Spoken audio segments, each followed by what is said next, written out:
Okay, Alexander, let's talk once again about Russia. Russia. They just do not give up, do they? No. They do not give up No. on this Russia obsession.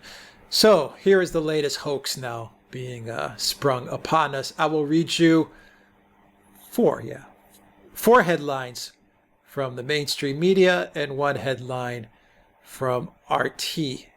And this is from the Wall Street Journal. Russian spy unit paid Taliban to attack Americans.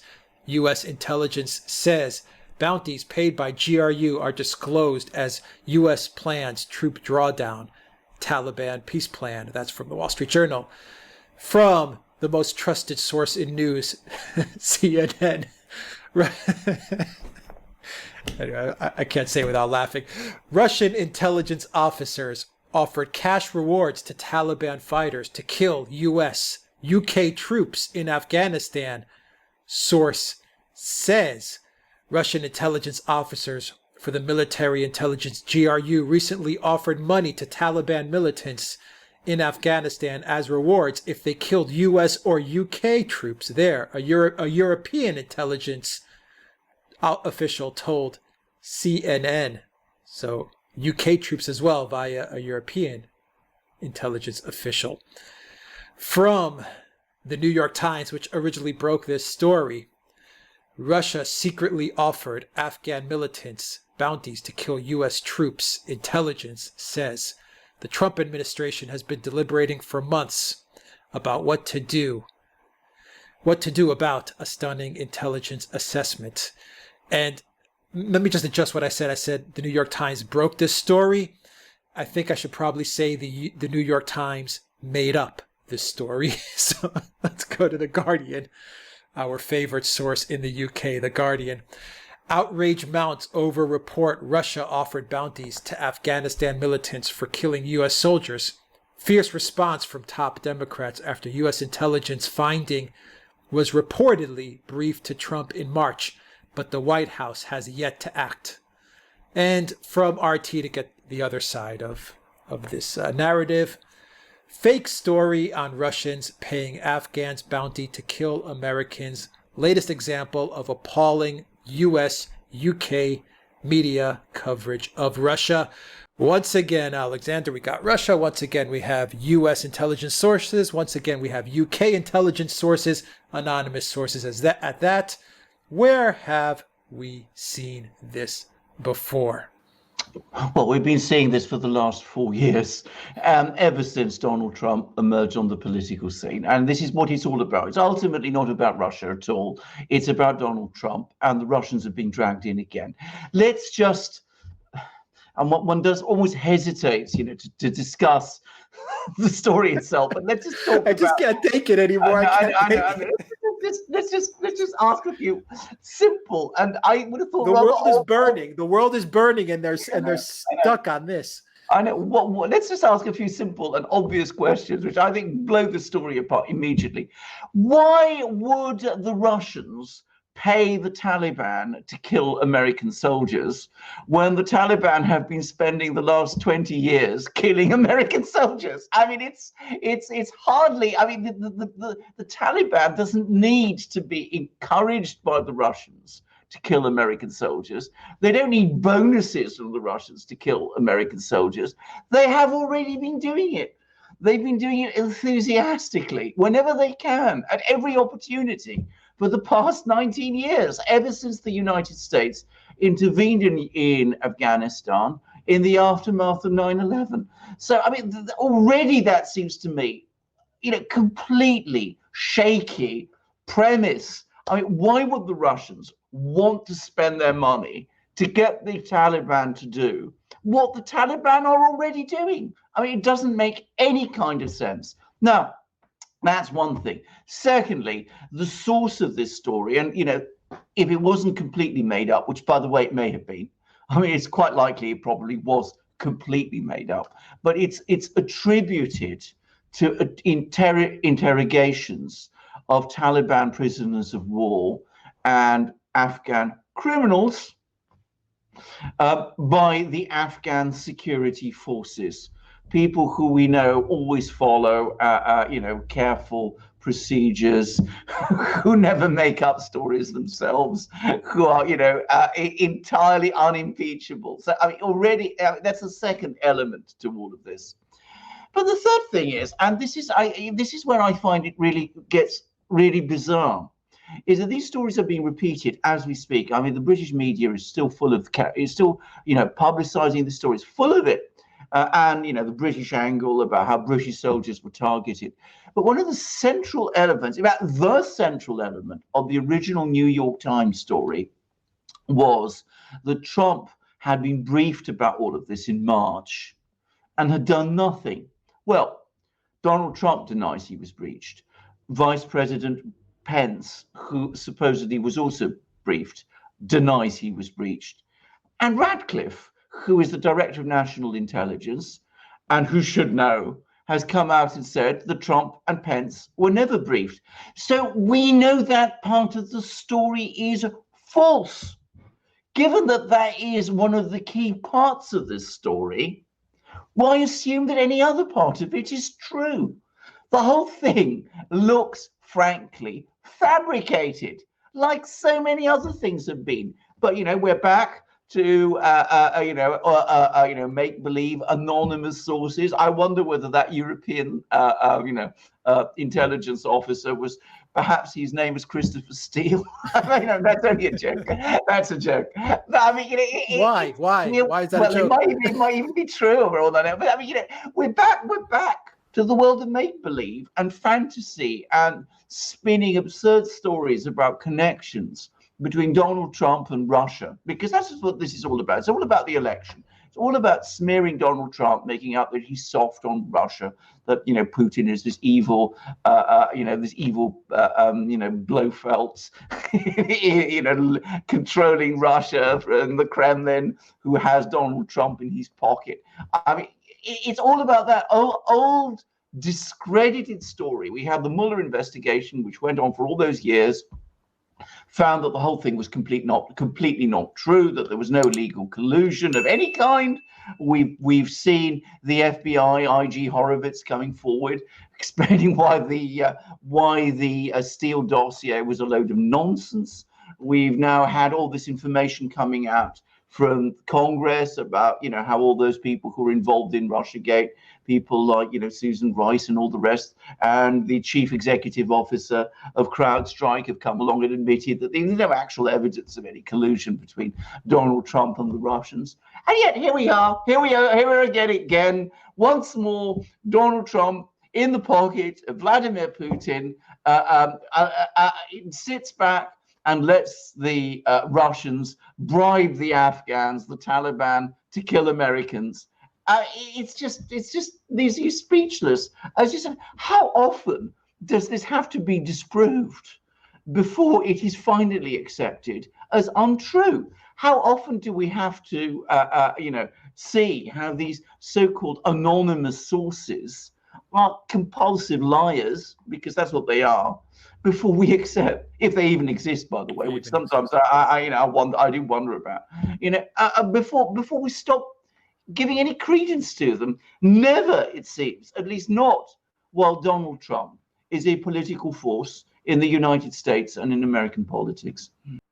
All right, what would Russia have to gain by inserting itself in Afghanistan? Do we have any sort of indication as to the amount of money that was being paid per soldier that the Taliban killed? I mean, what's the motivation on the Taliban's side of things? What's the motivation on Russia's side of things? Have they commented on these accusations as well? The whole thing doesn't make even the remote type. Doesn't make any type of sense. I'm at a loss. The whole thing's so dumb. The whole thing is just so dumb. I mean, it's so dumb that it just leaves you speechless. The answer is, we don't know how much the Russians are supposed to pay the Taliban, because of course the Russians didn't pay any money to the Taliban. I mean, if you start getting into precise figures, by the way, it becomes easier to disprove a story. So of course the anonymous source doesn't come up with figures. That's my point. That's my point. If you're a journalist, if you're the paper of record, like the New York Times, shouldn't you do some legwork at least and, Well, I know. get to some hard facts and numbers? I understand that the journalist who covered this story, I may be wrong about this, but I understand that the journalist, at least one of them who covered this story for the New York Times, has got a Pulitzer Prize. So yes, you would expect a journalist like that to ask those kind of questions. But, you know, you're not going to find those in the pages of the New York Times, because those kind of obvious and simple questions, how much money, are not asked. Nor Rubles, dollars, rubles, are they giving them or whatever? Quite, yeah. Well, sheep or camels, or I mean, property? What? Quite so. Is it getting wired to the Caymans? Is it going to a Swiss bank account? I mean, honestly, is it cash? Quite exactly. Gold. I mean, you ask. I mean, can I just point out, by the way, that the one thing that isn't Afghanistan isn't short of at the moment is money. I mean, the place is absolutely swamped with it. The United States has thrown trillions into Afghanistan. And of course, Afghanistan is also the center of the world's international heroin trade, in which the Taliban is known to be involved. So the Taliban isn't going to need a few $1,000, rubles, or whatever from the Russians. Right. I mean, it's financial resources from the drugs trade. It must dwarf those. I mean, heroin, or killing soldiers. Heroin. Quite so. I mean, motivation. You asked about motivation. Well, absolutely none on either side. I mean, as I said, the Taliban doesn't need this money, and the Russians. The very last thing the Russians want is to get mixed up in Afghanistan again. I mean, they were there in the 1980s, and they came out, frankly, with a bloody nose. They don't want to go back in again at all. They don't want to get mixed up with the Taliban. The Taliban is a militant jihadist Islamist movement. The Russians do not like militant jihadist Islamist movements. They fought them in the Caucasus. They're fighting them in Syria. They're fighting them, or some of their mercenaries are supposed to be fighting them in Libya. The very last thing they want to do is to get mixed up with the Taliban and mixed up in Afghanistan again. So to answer your question, there is no conceivable motivation to become involved on either side. And you asked me what either of them have said. Both the Russians and the Taliban, by the way, has a sophisticated media operation, have categorically denied the story. I think it's probably a true denial. So we have Donald Trump, who says he wasn't briefed. We have then Vice President Pence, who says he wasn't briefed. We have Radcliffe, the Director of National Intelligence, say that Trump and Pence weren't briefed. And for what it's worth, the Russians and the Afghans say, and the Taliban say, no truth to this story. So everybody involved, everybody named in it is denying any part in it. And, you could take some of those denials from the Russians and the Afghans, if you like. You might not want to believe them, but ask yourself this question. Does it make sense? Of course it doesn't. It doesn't make any kind of sense. It doesn't make any kind of sense as a story, but it does make sense if you are intent on destroying Donald Trump and defeating his bid to get re-elected, and you want to resurrect this whole Russia nonsense all over again, which is what this story has done. All right. I mean, they make the US and the UK look so bad, these mainstream media clowns. And do you have any final thoughts? I mean, it's just so dumb. Well, I think actually, I do think in this instance, this is so nonsensical and so easily refuted and so quickly refuted. I wonder how much traction this thing will gain. But that's what we said. That's what we said about a 10-minute phone call between Trump and Zelensky. So. I know. So maybe we're going to see an impeachment brought over this one. I don't know. Whatever it is. The point I was going to make is, even if this is refuted, there will be something else, because clearly now there is an industrial process whereby you produce these Russia stories which are damaging to Donald Trump, and the moment it looks as if one of them is collapsing, you start with another, and you keep this whole theme of Russia, as you said, Russia. You keep it alive for as long as you can, and perhaps for as long as you need to.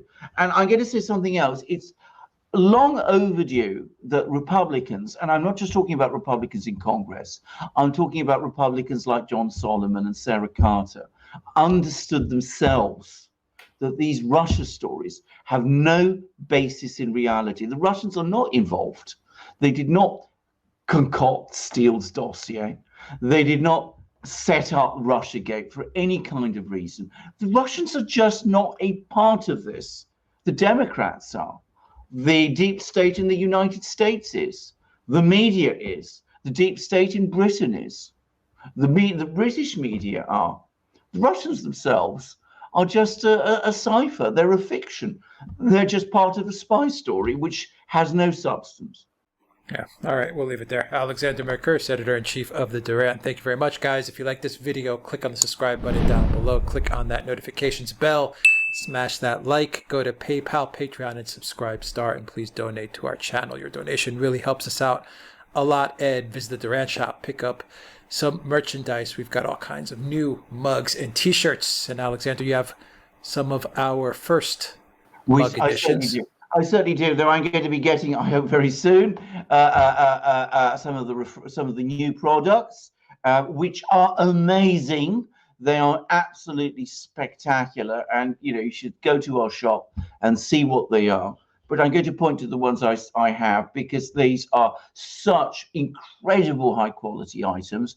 Bear in mind, I've had them now for more than a year and a half, and every single item I have from the Duran shop, both the mug I'm holding and the shirt I'm wearing, all of them are in perfect condition.